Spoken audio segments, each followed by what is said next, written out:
Bills GM Brandon Beane on Bengals advantage. I don't want to suck bad enough to have to get GM Chase. Chase were selected by the Bengals as top 5 picks in the 2020 and 2021 NFL Draft.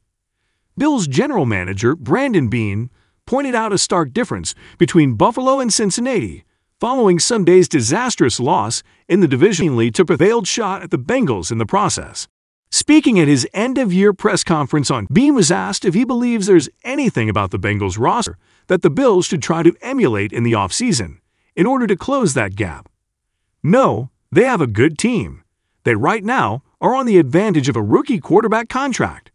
And they had some lean years, and without getting too much into their build, I don't want to suck bad enough to have to get GM Chase. Beane continued, "He's a heck of a talent. I'd love to have, but you gotta go through some lean years to do that. And they were able to get Joe Burrow at no one.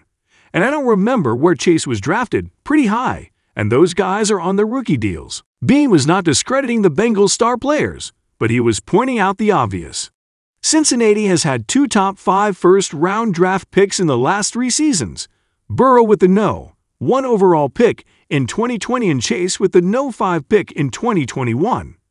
By comparison, the Bills' last NFL draft pick in the top 5 was Sammy Watkins in 2014 with the No. 4 overall pick.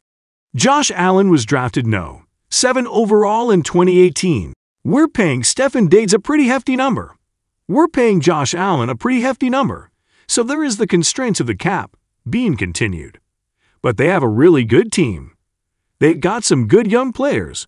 We're going to try and get as many good players as we can through the draft and through free agency, but again, our cap situation is a little different. Beane said he plans to rework a few contracts in the offseason in order to fill the gaps, but cautioned that they have to be smart about it. "We may have to rework a few contracts. It's not that we're not going to do that, but I also don't want to, in 2 years, be $100 million over the cap, like we've seen teams have to do."